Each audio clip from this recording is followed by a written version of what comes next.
everyone. I'm Dr. Ekta Bhushan, teaching anatomy, physiology of exercise and sports medicine at Indira Gandhi Institute of Physical Education and Sports Sciences, University of Delhi. I welcome you all to online lectures of CEC-UGC. In this series, we will discuss different topics associated with sports medicine, but today in particular, we will discuss the topic cryotherapy and thermotherapy. So let's start with cryotherapy. Cryotherapy is the use of extreme cold to freeze and remove abnormal tissues. Cryotherapy is a treatment where your healthcare provider applies extreme cold to freeze and destroy abnormal tissues.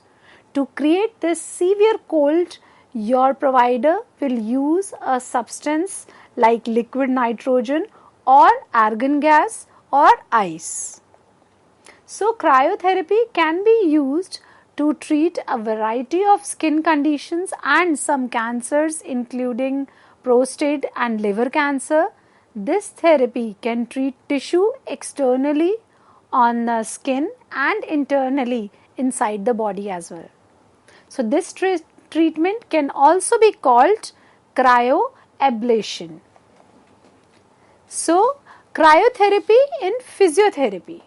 So, treatment of an acute injury due to its different benefits, which we will now see in detail, it is an ideal resource for treating acute injuries that have just occurred in muscles and joints. Therapy. It is possible that from a poorly healed injury, from the wear and tear, from an accident or after an operation, to give some examples, you may end up needing physiotherapy that goes beyond just getting a little cold at home.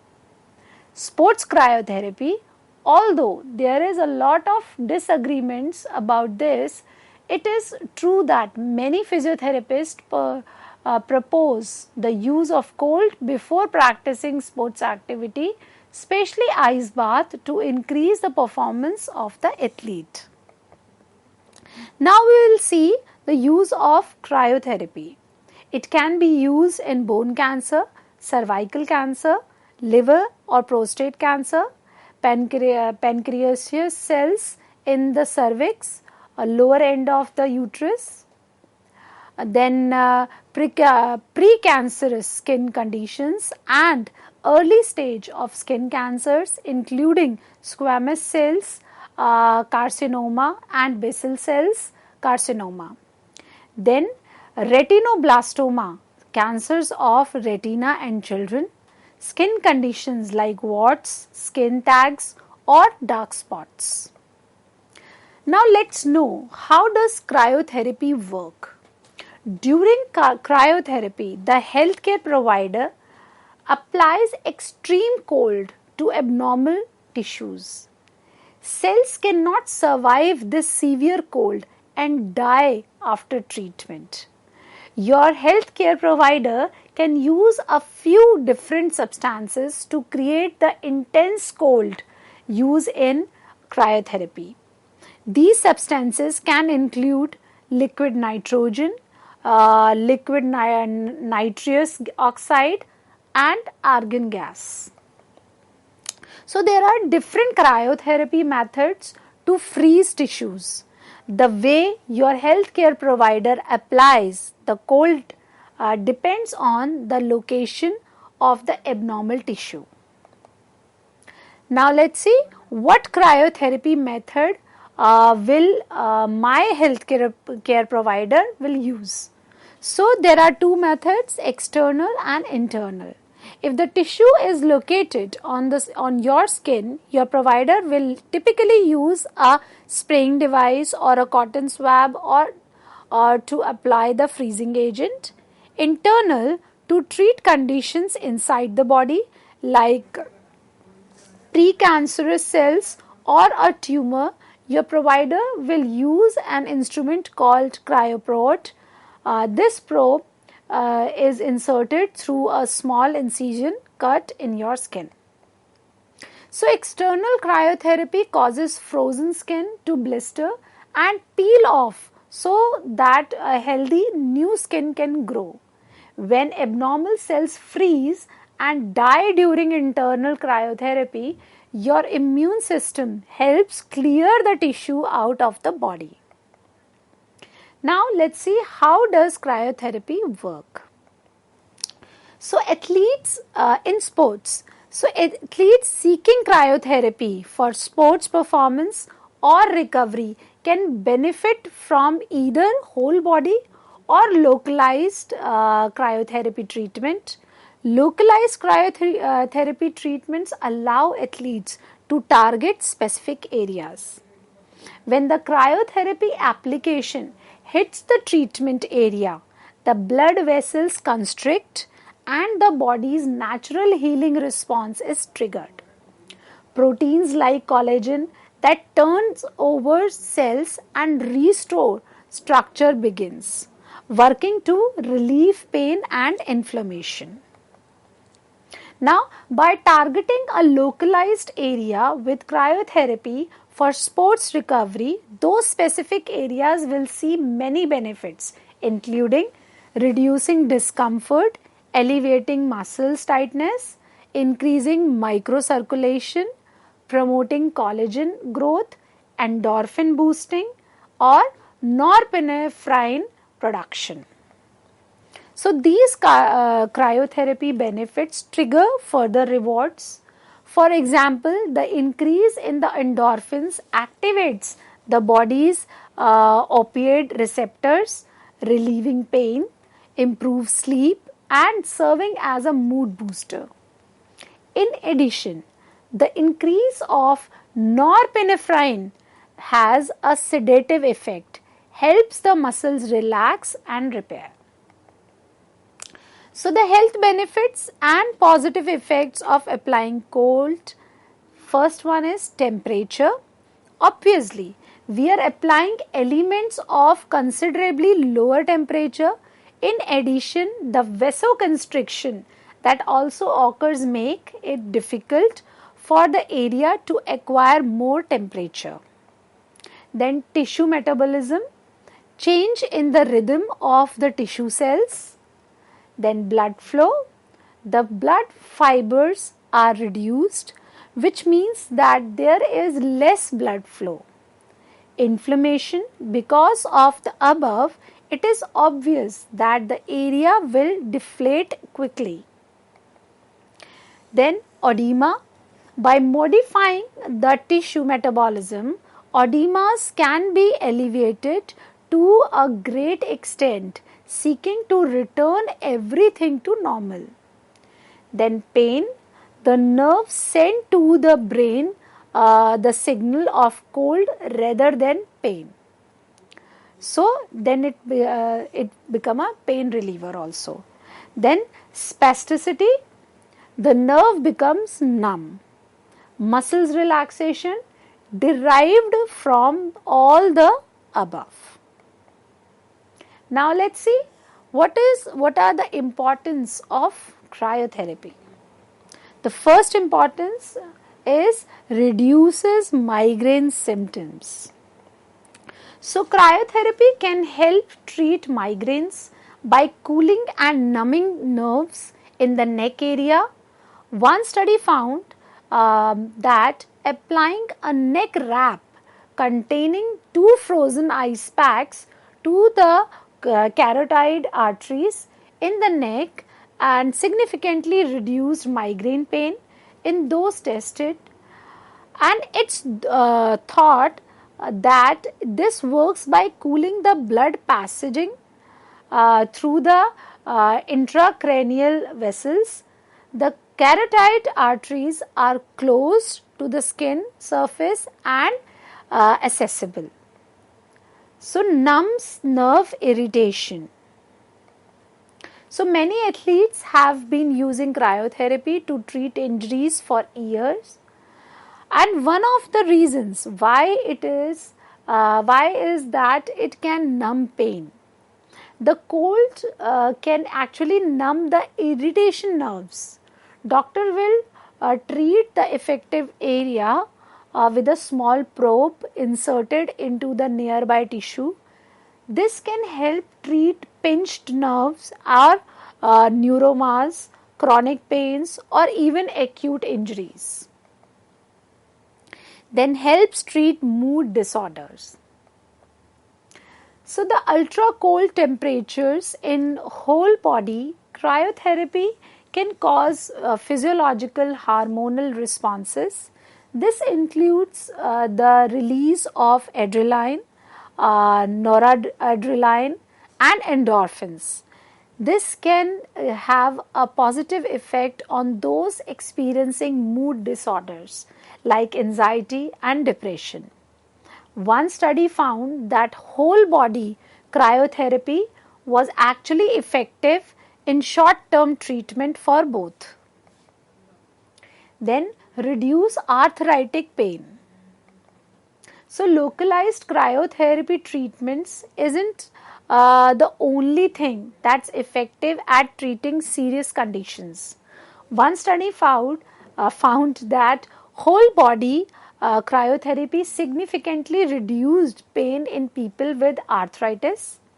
They found that the treatment was well tolerated. It also allowed for more aggressive physiotherapy and occupational therapy as a result. This ultimately made rehabilitation program more effective. Then may help treat low risk tumors. So targeted localized cryotherapy can be used as a cancer treatment. In this context, it's called cryosurgery. It works by freezing cancer cells and surrounding them with ice crystals. It's currently being used to treat some low-risk tumors for certain types of cancers, including prostate cancer.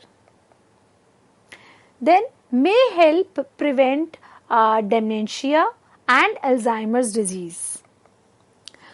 While more research is needed to evaluate the effectiveness of this strategy, it's theorized that whole body cryotherapy could help prevent Alzheimer's and other types of dementia.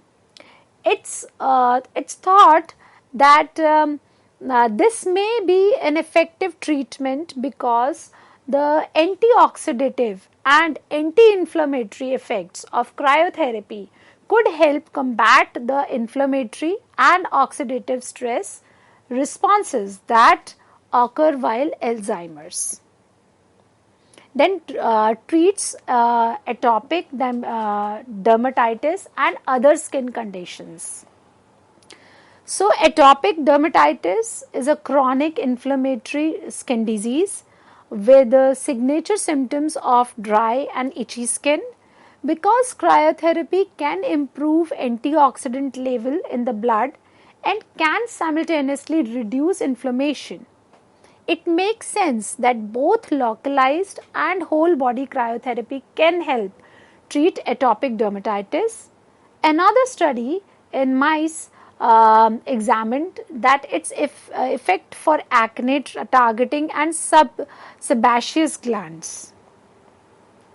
Now there are various types and techniques which are used to apply cryotherapy that can be mentioned like this: cryomassages, vaporizers, refrigerating gases, aerosols, sprays, cold compresses, cold pads, orthosis, cold water immersions.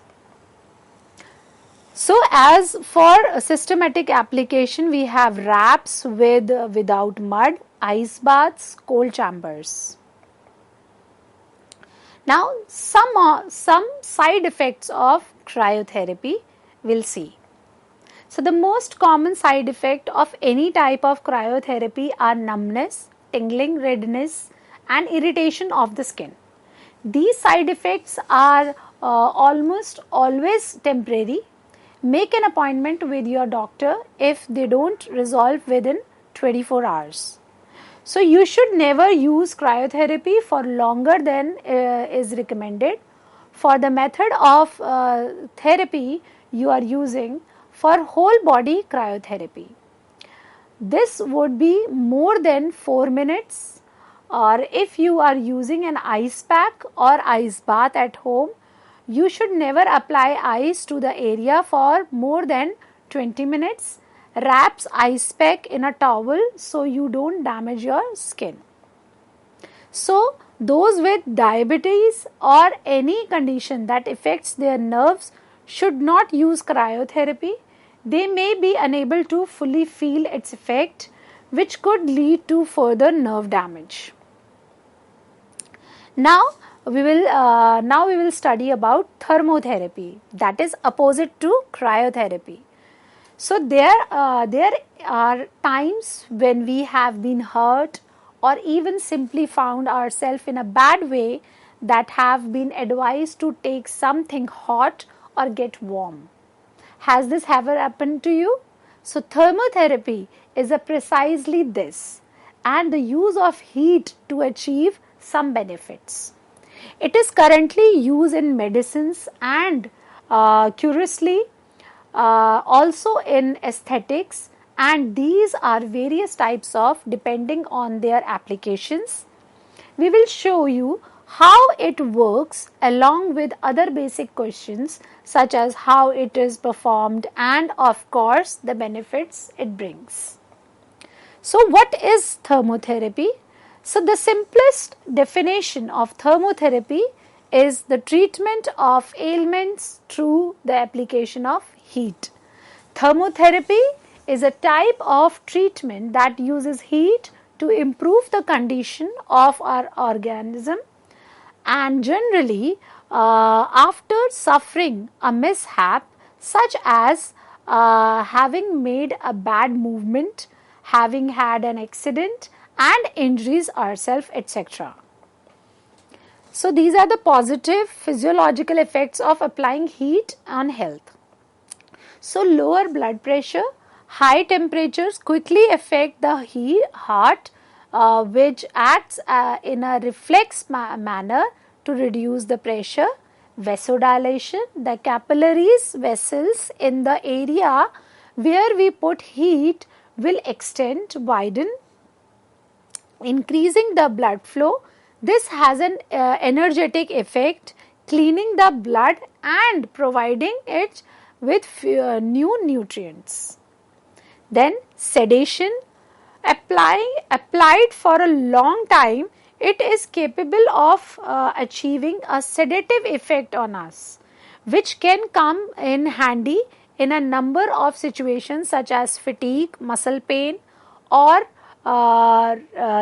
stress, difficulty in sleeping. Now, best method of using thermotherapy for injury recovery. So the methods of heat application you can find today are quite varied. They all have their pros and cons, and of course are indicated or not in one or another situations. Let's look at the most used and beneficial ones. The first one is conductive thermotherapy method. Wheat bags or microwavable bags, naturally natural, total safe and heated in microwave. The wheat bag act as its own protective elements because it is the seeds that are heated, right? Then heating pads, these are plugged into the light and heated until they reach the temperature regulated in their manufacture. Remember to choose a model that completely covers the heating elements and parts that are heated. In the therapies, they are directly covered with damp cloth. Then electric blankets, they are kept connected to the electric current so that they work. Generally, we can choose temperature as well as other options such as an irradiation time or areas to be heated. Then hot water bottle, basically for domestic use, a rubber bag that will be filled with the water at the 48 degree, and that we place directly to the directly or indirectly. Then chemical bags, crack bags or hot bags, they have silicated gels and bentonite or similar. Then chemical compression, same as above, but in a compressed format, two chemicals are mixed and temperature increases. Then baths, they can be hot, they can be of hot water, but if you go to an expert, you can enjoy modalities like those of paraffin liquid or with mud like plasters. Then compresses, steam heated and centrifuged, especially suitable for spasms.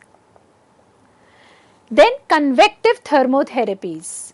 Now in convective thermotherapies, we have humid air cabins or Roman baths.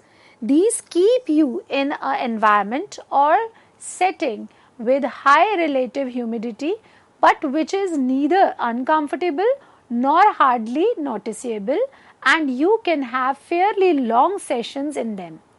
Then finished dry air saunas, the high temperature that are achieved from electric cookers or basalt stones.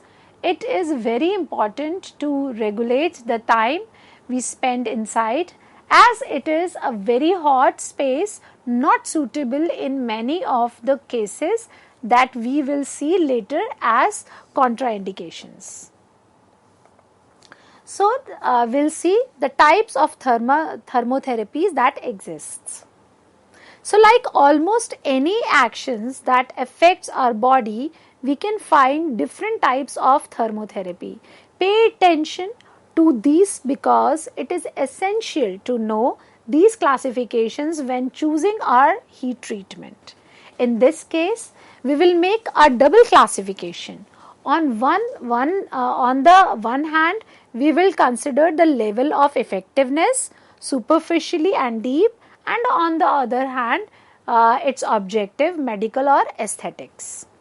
So, first of all, we will see the superficial one. The superficial thermotherapy is the one we practically all receive when we have colic, mild or medium pain, have been injured, etc. As its name suggests that it is applied and has an effective on the surface up to a centimeters from the outside of the skin.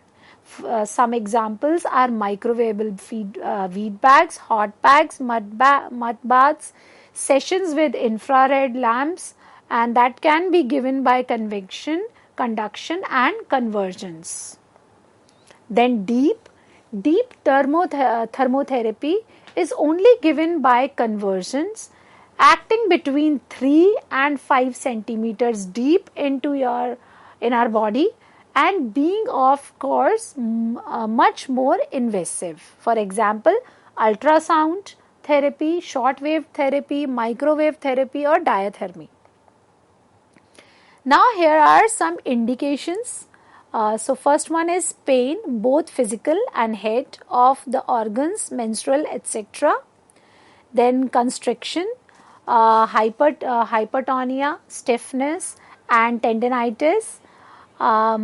Then contusions and other injuries that remains after 3 days, spasm or involuntary reflexes, low defenses, the tissues receives more defensive elements, fluid retention, edemas or similar, chronic inflammation, bruises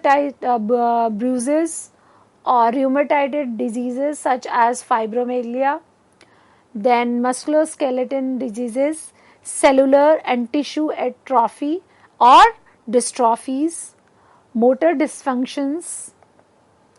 And now we will see the contraindications. So, anybody who has cardiopathy, history of anticoagulations, episodes of propensity to do so, and glaucoma, neoplasia, any infection process, open wound, severe hypertension, liver failure. Then current suffering from temporary skin pathology, collagen related problems, altered tactile sensitivity, kidney problem, mild insomnia, pregnancy, uh, and if you have a mental instrument embedded in your body. Now we'll see the side effects. So burns and or wounds, drowsiness, dizziness, pain, altered sensitivity or irritability, ischemia, then increased inflammation, fever if we suffer from disease in which this is symptoms. Now let's see some of the benefits of heat therapy. So it fights infections and injuries by increasing the rate of blood flow in the body. Hot water hydrotherapy increases circulations of the immune systems. White blood cells enables the immune systems and to work faster and more efficiently.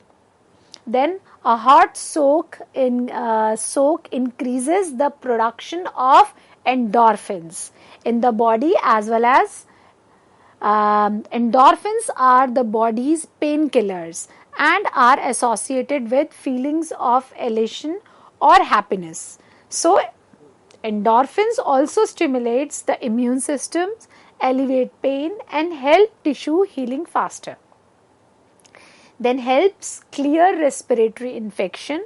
The inhalation of steam, particularly those medicated with compound like menthol, or alleviates the constriction of swollen lung, canal and air sacs, allow fluid and mucus to remove out of the lungs and more readily, and oxygen into the lungs more efficiently.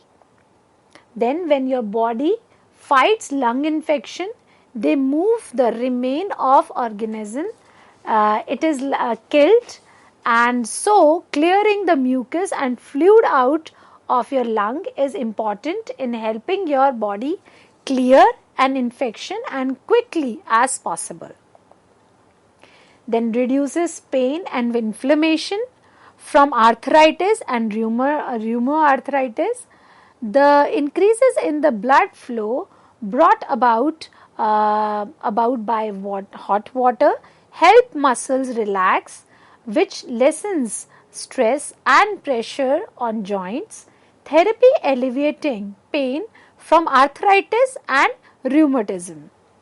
So inflammation in surroundings muscles and connective tissues is caused by combination of cellular reactions to injuries and build-up of fluid. And when blood flow is increased, the body is able to reabsorb fluid faster and heal injuries faster, helping reduce inflammation over time. Then help improve sleep and relieve stress. The calming effects hot water has on the nervous and endocrine system helps put our bodies in a lower gear, thereby relaxing us mentally. So this state of heightened relaxation makes it easier for us to fall asleep and helps alleviate daily stress and anxiety. Then it prevents headaches. So when blood vessels dilate the physical space our blood has to fill in our bodies increases, and therefore overall systematic blood pressure decreases. Headaches are often brought about by high pressure in the arteries of the skull. So lower blood pressure helps prevent this from happening. And in addition, stress is often a culprit of constricted blood flow to the brain, which can also lead to headache. Since hot water hydrotherapy treatments help alleviate stress, They can also limit the onset of stress-induced headaches as well. Then helps control blood sugar in diabetes. So recent studies published in New England Journal of Medicine have shown that the people with type 2 diabetes had an easier time controlling their plasma, sugar level and weight when they soaked in hot water for 30 minutes a day, 6 days a week. In some instances, people needed less insulin each day as well. So, the increased blood flow, which mimics exercise and decreases activity of the endocrine system while increasing blood circulation to and from tissues, plays a role in the body's ability to maintain glucose levels. Hydrotherapy is especially helpful in alleviating painful symptoms in people who have harder time exercising than those who do not. Then the next one is reduces symptoms in patients with nerve, muscles or connective tissue diseases. Because hot water hydrotherapy has a calming effect on the nerve system and help increases blood flow to soft tissues, it helps alleviate symptoms associated with neural and muscular diseases by decreasing demand on neurons, decreasing stress in the muscles and increases the flow of oxygen to soft tissues, which aids in healing.